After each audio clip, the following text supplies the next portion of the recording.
Indicus அட்மைரா, நீங்க ஓல்டானாலும் வீடு கோல்டாவே இருக்கும். குறைந்த விலை, நிறைந்த தரம், தங்கள் தேவைகள் அனைத்தும் ஒரே இடத்தில். ஜெயச்சந்திரன். மாணவர்களின் சாதனைகளை போற்றும் SNS இன்ஸ்டிடியூஷன்ஸ் கோவை. ரொம்ப நம்ம அப்பா அம்மாவும் தாத்தா பாட்டிகளும் வைதீக நிறைய செஞ்சதுனால இது வேண்டாம், அவங்க பண்ணிட்டோம், பார்த்து பார்த்து பார்த்து பழகிட்டோம் அப்படின்னு சொல்லிட்டு அப்படிப்பட்ட என்ன மாதிரி இருக்கவங்கள மறுபடியும் பாரம்பரியத்துக்கு கொண்டு வர்ற ஒரு பிரமாதமான என்னை அறிமுகப்படுத்திய சகோதரி என் மீது இருக்கிற பெரும் கருணையின் காரணமாக என்னை ஒரு எழுத்தாளர் என்று சொன்னார். இங்கே எதிரில் ரமணனையும் இங்கே முத்தையாவை வச்சுட்டு என்னை எழுத்தாளர்னு சொன்னீங்கன்னா எங்கள் இலக்கிய உலகத்தில் பல பேர் கொந்தளிச்சிருவாங்க. நீ இங்கேயே இருந்துக்கிட்டு அடுத்த வருஷம்டா மச்சான் நான் ஒரு வீடு கட்டி அதில் போய் அடுத்த வருஷம் இருப்போமா? ஆனால் நம்முடைய கனவுகள் பிரம்மாண்டமானவை. நாளைக்கு என்ன செய்ய போகிறோம்? இப்போ வீட்டுக்கு போய் பரோட்டா செய்யணும்னு எவ்வளோ பேர் காத்துக்கிட்டு இருக்கீங்க? மாவு ஊற வச்சுட்டு வந்திருக்கு நிறைய பார்ட்டி. சத்குரு அவர்களோட எண்ணங்களை தமிழ்ல நம்ம படிக்கிற ஒரு வாய்ப்பை நமக்கு கொடுத்த முரளி அவர்கள் குடும்பத்துல ஒருத்தர் மாதிரி ஆயிட்டாரு. ஏன்னா நாங்க நெய்பர்ஸ். ஆக்சுவலி அந்த முரளிஸ் மார்க்கெட் எங்க பக்கத்து வீட்டுல தான் இருக்கு. 2 விஷயம் அவரை பத்தி சொல்லி ஆகணும். இன்னைக்கு ரொம்ப அழகான சிந்தனையாளர்களாக தத்துவம்லாம் சொன்னார். நான் ஜாலியா சாப்பாடு பத்தி தான் சொல்ல போறேன். ஐஸ்வர்யா என் காக்கா பிடிக்கணும்னா வேற ஒண்ணுமே இல்லை. அவங்க கடையில போய் மைசூர் பால் வாங்கி கொடுத்தா போதும், அவங்ககிட்ட ஃப்ரெண்ட் ஆகிட்டான். ஸோ அப்படிதான் நான் ஃப்ரெண்டானேன். அவங்க கிட்ட நிஜமாவே ரொம்ப பிடிக்கும். அவங்களுக்கு மற்ற எந்த ஸ்வீட் கேட்டாலும் வேண்டாம்னு சொல்லிடுவாங்க, என்ன சாப்பிட்றீங்கன்னு கேட்டாலும் வேண்டாம்பாங்க. பட் இந்த டப்பா பார்த்தோன்னே டபாக்கனை வாங்கி கொடுத்துட்டு அபிஷேக் அவனுக்கு கிடையாதுன்னு சொல்லுவாங்க. ஸோ அந்த பெருமை உங்களுடைய உணவுக்கு இருக்கு. இன்னொரு விஷயம் என்னன்னா, என் நெய்பர், அந்த முரளிஸ் மார்க்கெட் என் நெய்பர் பக்கத்துல தான். நான் வீட்டுக்கு வந்த உடனே எங்க ஹஸ்பண்ட் கேட்பாரு, இன்னைக்கு ராத்திரி என்ன டின்னர் அப்படின்னா, இன்னைக்கு டின்னர் நான் சொல்றேன் மஷ்ரூம் சூப் மோர் கறி அப்படின்னு எட்டி பார்ப்பாரு. அங்க இருக்கிற மெனுவா இருக்கும். நியாயம் பண்றீங்க, இந்த போண்டா, பொட்டேட்டோ போலி, அதுக்கப்புறமா அந்த ஸ்வீட்டு இந்த ஸ்வீட்டு, சாண்ட்விச், கிரில்டு சாண்ட்விச் எல்லாம் இருக்கு, இப்படி பண்றீங்க. ஸோ அதனால ரொம்ப என் வாழ்க்கையில கஷ்டத்தை உண்டாக்கிட்டீங்க. நான் முரளிஸ் மார்க்கெட்டோடையும் ஸ்ரீகிருஷ்ணா ஸ்வீட்ஸோடையும் என்னோட கிச்சன் போட்டியிடவே முடியாது. இருந்தாலும் எங்க வாழ்க்கையில இனிப்பா இருக்கிறதுக்கு உதவுற உங்களுக்கு இந்த மாதிரி ஒரு ஃபங்க்ஷனும் இனிமையா நடக்கிறதுக்கு தாராள மனசோட, தாராளமான பேங்க் அக்கௌண்டோட உதவுற முரளி அவர்களுக்கு என்னுடைய நன்றி. பாரதி பாஸ்கர் சொன்ன மாதிரி அவங்க பேசுறதுல அவங்களாம் பேசவே கூடாது. பட் இருந்தாலும் பரவாயில்ல, அவங்களுக்கு தாராள மனசு கொஞ்சம் விட்டு கொடுப்பாங்க. ஏதாவது நீங்க பேசிக்கோங்க, அதுக்கப்புறம் நான் சாப்பி போடுறேன் பாரு இருக்கு. பட் நான் சீனியர் அவங்களுக்கு வயசுலயும் சரி. ஈஷாவை பத்தி, அந்த ஆசிரம், அங்க இருக்கிற அந்த ஆம்பியன்ஸ் அட்மாஸ்பியரை பத்தி அவங்களோட அதிகமா தெரிஞ்சதுனால உங்களுக்கு நிச்சயமா நீங்க அங்க போகணும். நான் கேட்பேன் சத்குரு கிட்ட, எப்படி இது இந்த கேட்டுக்கு வெளியில உலகம் வேற மாதிரி இருக்கு, இது உள்ள உலகம் அவ்வளவு ரம்யமா இருக்கு. லா பொயன்ட்னு சொல்லுவாங்க பிரெஞ்சுல, பொஹீமியன் வேர்ல்டு, அந்த மாதிரி இருக்கே உலகம், எப்படி இருக்கணுமோ அப்படி இருக்கே, ஏன் வெளியில இப்படி இல்லை, நீங்க வெளியில வந்துடணும் அப்படின்னு சொல்லி அவர்கிட்ட சொல்லுவேன். இல்லை, இங்கேயும் பிரச்சனைகள் இருக்கு, ஆனா அதை எப்படி சமாளிக்கணுங்கிறத இங்க இருக்கிறவங்க கத்துக்கிட்டு இருக்காங்க. எப்படி கோஹாபிட் பண்ணணுங்கிறத இங்க எல்லாருக்கும் ரொம்ப நல்லா தெரியும் அப்படின்னு சொல்லுவாரு.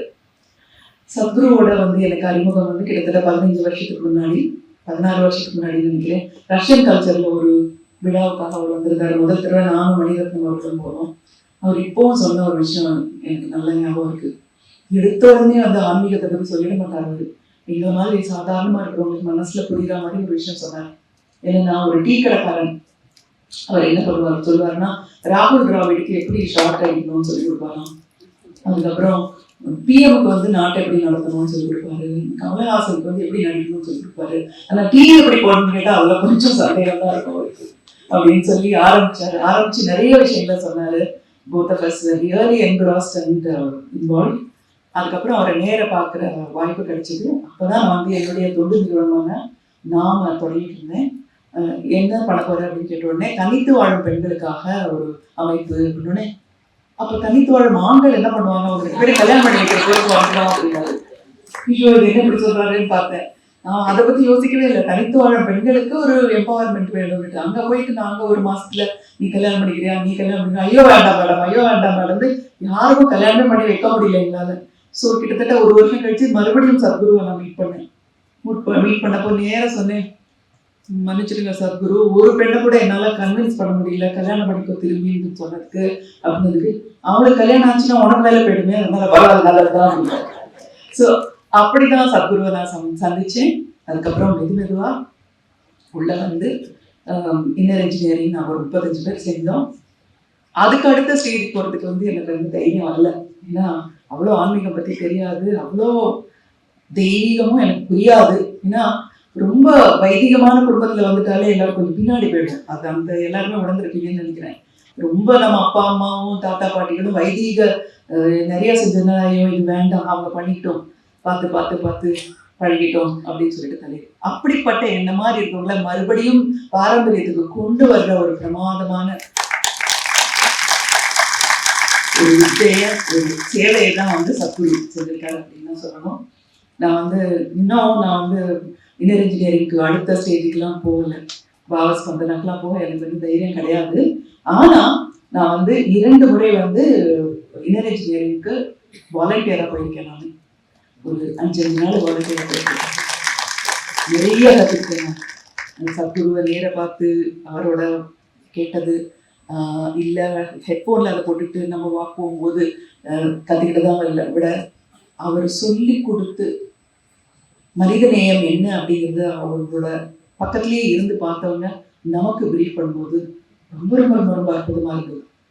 I don't think I can reveal the details here, but இருந்தாலும் சொல்லலாமா அவங்க என்ன எனக்கு ஒரு ப்ரீஃப் கொடுத்தாங்கன்னு சொல்லாம எப்படி ஹவு டு டீல் வித் பீப்புள்னு. அதாவது அந்த இனிஷியேஷன் முடிஞ்ச உடனே சாப்பாடு போடும்போது உங்ககிட்ட இருந்து என்ன மாதிரி ஒரு வெளிப்பாடு வரணும்ன்றத ஒரு 29 வயது பெங்காலி இளைஞன் எனக்கு சொல்லி கொடுத்தாரு. எப்படின்னா, பிறந்த குழந்தை உங்க கையில இருக்கு, அந்த குழந்தை உங்க குழந்தையா இருக்கலாம், உங்க குழந்தையா இல்லாம கூட இருக்கலாம்.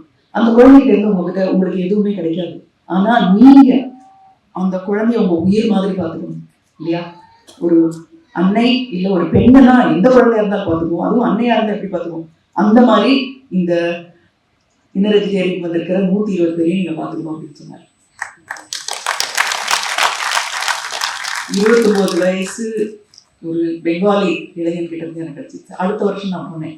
அப்போ 32 வயசு ஒரு பெண்மணி இருந்தாங்க. இவங்க என்ன சொல்ல போறாங்க, அதே ஸ்டோரி எல்லாம் சொல்ல போறாங்க.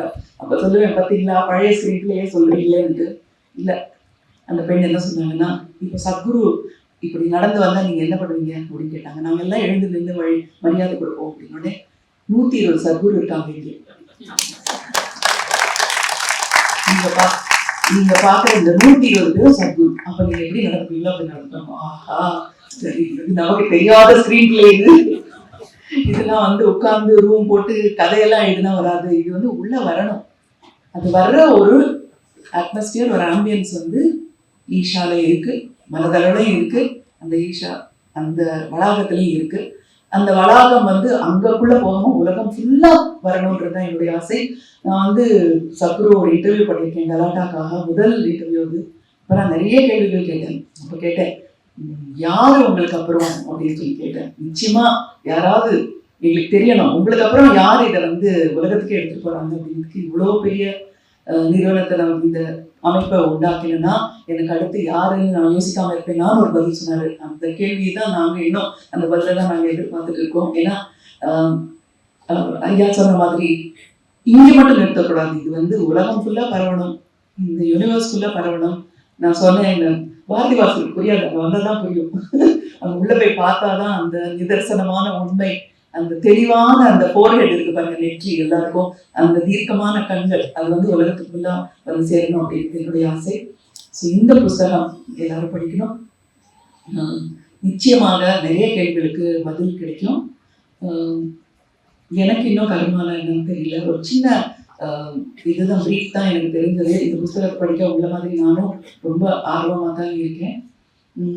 இதுல நம்மளுக்கெல்லாம் ஏற்பட்ட கேள்விகள் எனக்கும் வந்திருக்கு. எங்க வீட்டுல நான் தான் பொல்லாதவ, ஆனா என்ன அளவுக்கு வெற்றி நல்லவங்களுக்கு கிடைக்கலையே அப்படின்னு எனக்கு தோணும்.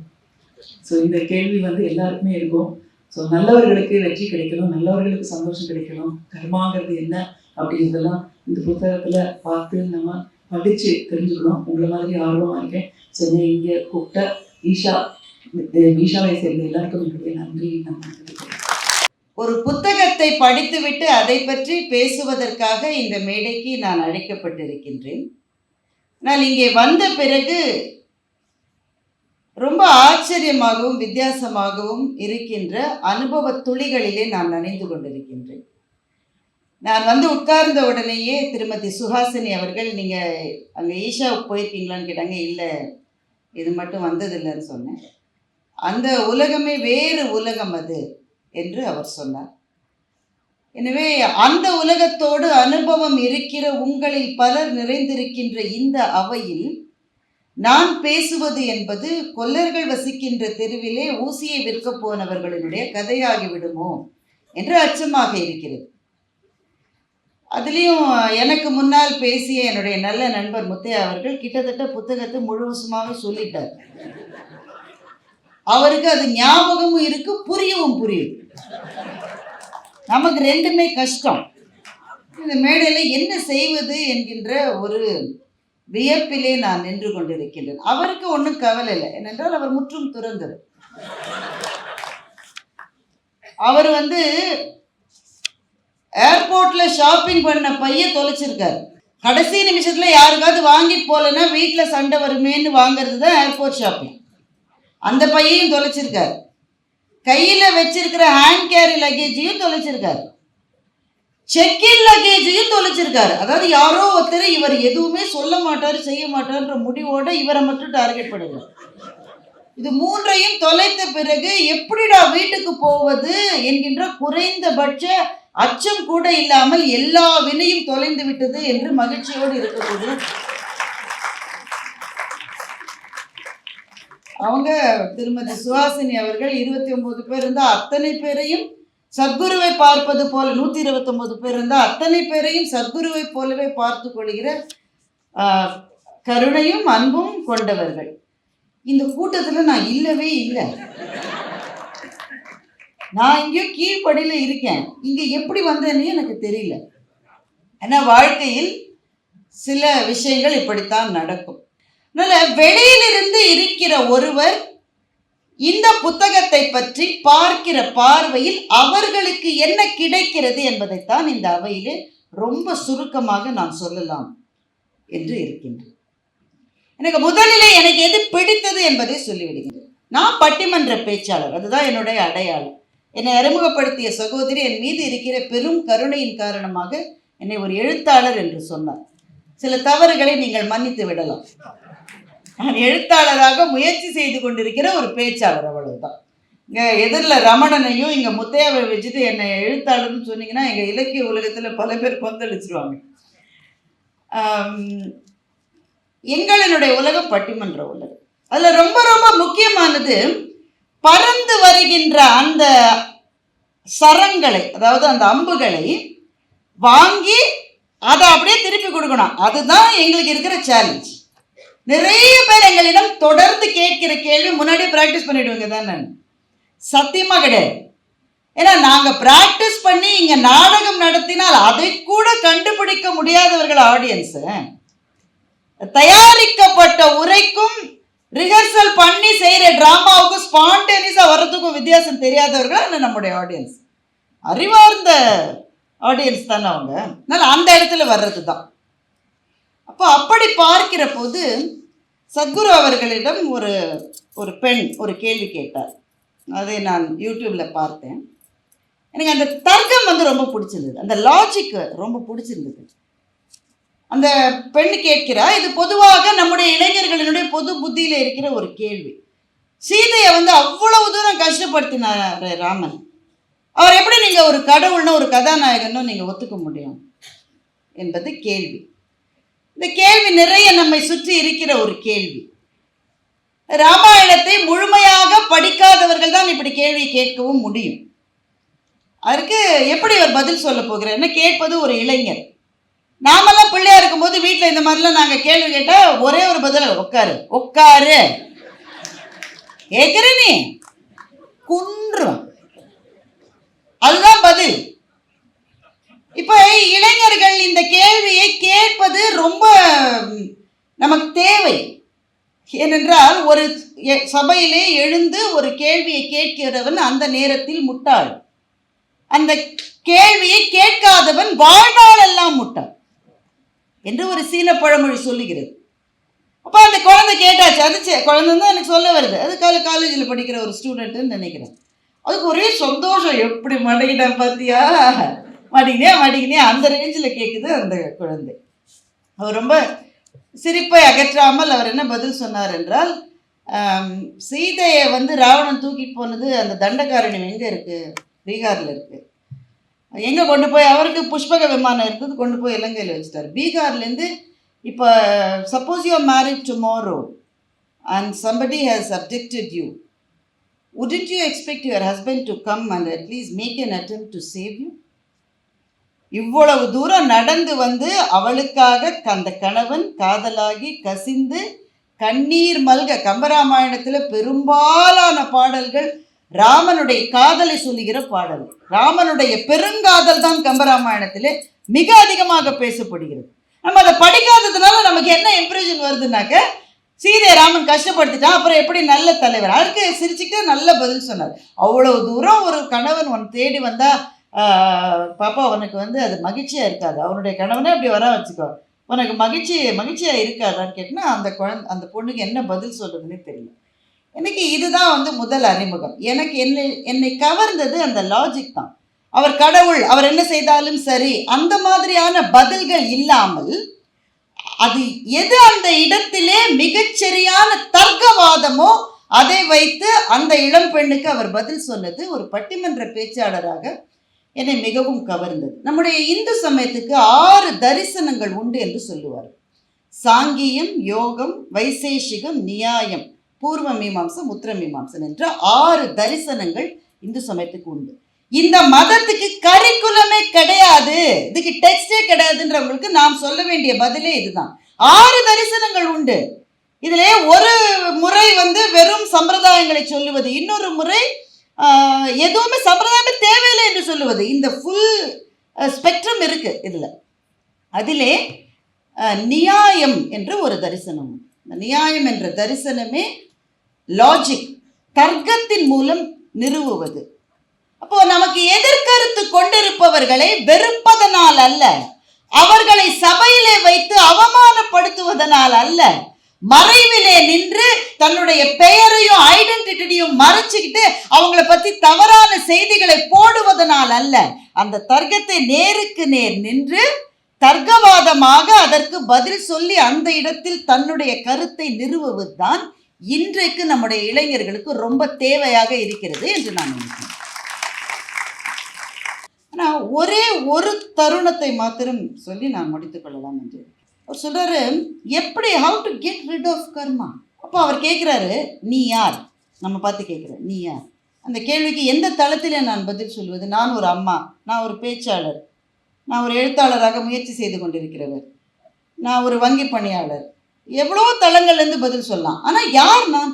நான் என்பது அவர் சொல்றாரு, நீ என்பது உன் ஞாபகங்கள்னு சொல்ல. ஞாபகங்களை நீக்கிவிட்டால் நான் நானே அல்ல. கொஞ்சம் ப்ரொஃபவுண்டாக இருக்குது இல்லை? ஆனால் வேறு வழி இல்லை. இந்த இடத்துக்கு இந்த பேச்சு கொண்டு வரதுக்கு தான் நான் இவ்வளவு நேரம் என்னெல்லாமோ ஜிலேபி சுற்றிட்டு இருந்தேன். என் ஞாபகங்கள் இல்லை என்றால் நான் நானே அல்ல. என்ன ஞாபகங்கள்? செய்தது, செய்ய முடியாமல் போனது, வந்தது, வராமல் போனது, சுவைத்தது, சுவைக்காமல் போனது, கிடைத்தது, கிடைக்காமல் போனது, எல்லாம் நம்ம மனசுல இருந்துகிட்டே இருக்குல்ல. அப்படியே ஒரு ஒரு கொந்தளிப்பு, ஒரு டர்புலன்ஸ். இந்த ஞாபகங்கள் தான் நான். சரி, ஞாபகங்களை தவிர நான் இல்லவே இல்லையா? இல்லை, இருக்கு, இன்னும் கொஞ்சம் இருக்கு. ஞாபகங்கள் அல்லது கனவுகள்.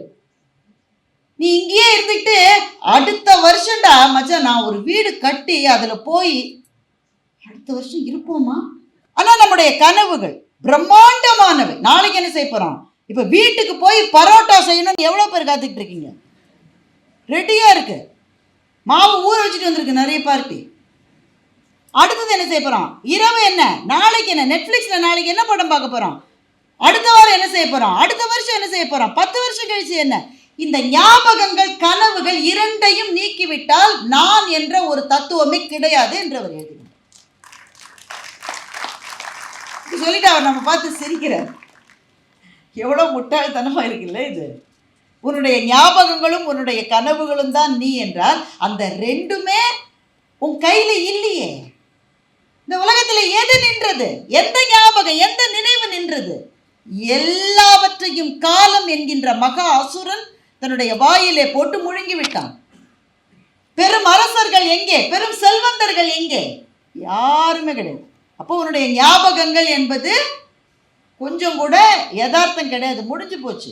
உன்னுடைய கனவுகள் அதே மாதிரிதான், நடக்குமா நடக்காதுன்னு உனக்கு எப்படி தெரியும்? அடுத்த நிமிஷத்துக்கு 1,00,000 சாத்தியங்கள் இருக்கிறது என்று இந்த புத்தகத்தில் எழுதுகிறார்.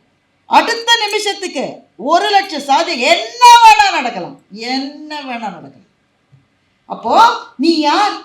முடிந்து போய்விட்ட ஞாபகங்கள் ஒரு பக்கம், சாதியமா சாதியம் இல்லையா என்று தெரியாத கனவுகள் ஒரு பக்கம். இந்த ரெண்டுத்தையும் சுமந்துக்கிட்டு நீ வாழுகிற இந்த வாழ்க்கையில் உனக்கு இருக்கிற பெரிய பேகேஜே இந்த கர்மா தான். ஆர்மிக்காரனுடைய மனசுல அப்படியே ஒரு பெரு வெடிப்பு மாதிரி பதிஞ்சிருக்கு. மற்றவங்க எல்லாராலையும் தூக்க முடியாது, துப்பாக்கியை தூக்கிட்டு மணிக்கணக்காக நின்றுருக்காரு. என்ன நடந்தது? அவருக்கு உடம்புல ஸ்ட்ரென்த் ஜாஸ்தி ஆயிடுச்சா? இந்த அப்படி வரம், உன்னுடைய பலம் ஜாஸ்தியாக இல்லை. துப்பாக்கி வெயிட்டு குறைஞ்சதா? இல்லை. அதே துப்பாக்கி, அதே வெயிட்டு. மனநிலையில் ஒரு சிறு மாற்றம். இந்த துப்பாக்கி என்னிலிருந்து வெளிப்பட்டது, என்னிலிருந்து வேறானது நினைச்சதுனால எனக்கு வலிக்குது. இது எனக்குள் ஒன்று என்று நினைக்கிற போது வலிக்க மாட்டேங்குது. நாம் தூக்கி சுமைக்கிற எல்லா சுமைகளுக்கும் இது ஒன்றுதான் மருந்து. எவ்வளவு சுமையை தூக்கிட்டு இருக்கோம்ல. பல பேருக்கு உடல்ல பிரச்சனை, அது விதிவசத்தினால் நடந்ததுன்னு மகாகவி பாரதி சொல்றார். தமிழர்கள் பல பேர் ஈரத்திலே இருக்கிறார்கள், பல பேருக்கு காய்ச்சல் அடிக்கிறது. ஏனடா என்று கேட்டால் விதிவசம் என்று சொல்லுகின்றான். அறிவில்லாதவர்களுக்கு விதி இப்படித்தான் இருக்கும் என்பதுதான் இறைவனுடைய முடிவு என்று பாரதி சொல்லுகின்றார். அப்போ நமக்கான பிரச்சனைகளை சத்குரு என்ன சொல்கிறார் என்றால், இது எதுவுமே வெளியிலிருந்து வரவில்லை. You are designing your own karma என்று சொல்லுகின்றார். ஒரு புத்தகத்தினுடைய இனிமை நமக்கு எப்போது தெரியும் என்றால், அதை மூடி வைத்த பிறகுதான் நமக்கு தெரியும். அதை மூடி வைத்த பிறகு நம்முடைய மனத்தில் அந்த புத்தகம் என்ன தாக்கத்தை ஏற்படுத்துகிறது என்பதுதான் ஒரு புத்தகத்தினுடைய வெற்றி. இந்த புத்தகத்தை மூடி வைத்த பிறகு எனக்கு தோன்றியது, அந்த ஒரு நொடிக்காக நான் காத்திருப்பேன் என்று தோன்றியது. நீங்களும் காத்திருங்கள். நன்றி, வணக்கம். இதே போல ஒரு புத்தக வெளியீட்டு விழாவில் கவிஞர் தாமரையினுடைய புத்தகத்தை நீங்கள் PhD தொழில்நுட்ப கல்லூரியிலே கோவையில் வெளியிட்ட அந்த விழாவில் தான் முதல்ல பார்த்தோம். பாரதி பாஸ்கர் அவர்கள் எனக்கு ஒரு 30 ஆண்டு கால தோழமைக்குரியவர்.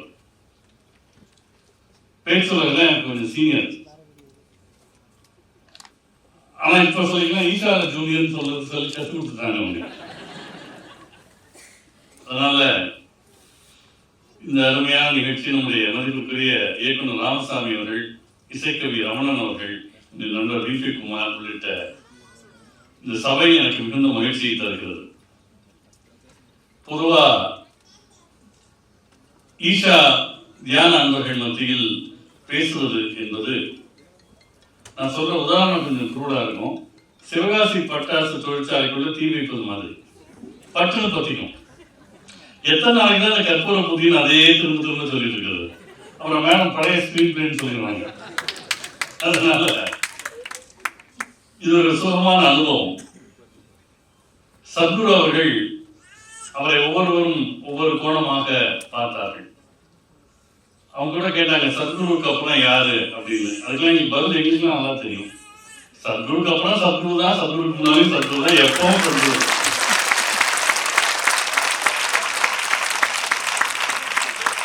அதனால அதை பத்தி நமக்கு கவலையே கிடையாது. இந்த புத்தகம் கர்மா என்று நாம் சொல்லக்கூடிய வினை, அதனை அதனுடைய முழு பரிமாணங்களில் இந்த புத்தகம் விளக்குகிறது. கர்மா என்பது ஒரு பெரிய சுதந்திரம், அது ஒரு பொறுப்புணர்வு. இந்த இரண்டு தான் இந்த புத்தகத்தினுடைய 2 முக்கியமான அச்சாணிகள். அது ஏன் சுதந்திரம் என்றால், நம்முடைய செயல்களின் வழியாக நம்முடைய கர்ம வினையை நாம் உருவாக்குகிறோம். எப்படி ஏற்கனவே செய்த வினைகளின் வழியாக ஒரு பிறப்பை எடுத்தோமோ, அதுபோல் இந்த பிறவியில் செய்யக்கூடிய வினைகள் வழி இந்த பிறவியையும் எதிர்வரக்கூடிய பிறவிகள் இருந்தால் அதையும் கட்டமைக்கிறோம். நம்முடைய தமிழ் இலக்கியத்துல ஒரு அருமையான பக்தி பாடல் ஒன்று உண்டு. அவரவர் வினைவழி அவரவர் வந்தனர். அந்த அவரவர் வினைவழி அவரவர் வந்தனர் என்பது நமக்கு இருக்கக்கூடிய ஒரு ஸ்டாக் ஆஃப் கர்மா. நான் பொதுவாக என்னுடைய சமய சொற்பொழிவுகளை உதாரணம் சொல்லணுண்டு. இப்ப நான் திடீர்னு கர்ம வினைகள் பற்றி ஒரு விளக்க உரை எடுத்தேன்னா அந்த அரங்கத்துல பாதி காலியா போயிடும். எல்லாம் வராத போன பேசிட்டே வெளில போயிடுவாங்க. அதாவது பொதுவாக சொல்லுவாங்க சஞ்சித கர்மம், பிராரப்த கர்மம், ஆகாமிய கர்மம் மூன்று நம்முடைய மரபுல சொல்லுவாங்க. இந்த சஞ்சித கர்மங்கிறது பல்வேறு பிறவிகளை சேர்த்து வைத்திருக்கக்கூடிய ஸ்டாக். பிராரப்த கர்மம் இந்த பிறவிக்குன்னு நமக்கு தரப்படக்கூடிய இன்ஸ்டால்மெண்ட். ஆகாமிய கர்மம் அப்படிங்கிறது இந்த பிறவில நம்ம புதுசா கலெக்ட் பண்ணது.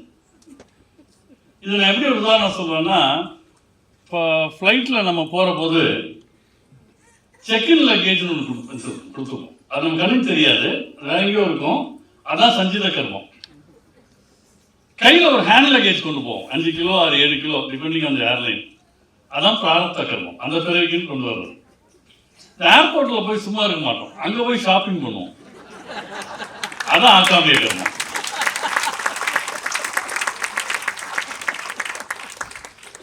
இண்டிகஸ் அட்மைரா, நீங்க ஓல்டானாலும் வீடு கோல்டாவே இருக்கும். குறைந்த விலை நிறைந்த தரம் தங்கள் தேவைகள் அனைத்தும் ஒரே இடத்தில். ஜெயச்சந்திரன். மாணவர்களின் சாதனைகளை போற்றும் SNS இன்ஸ்டிடியூஷன்ஸ் கோவை.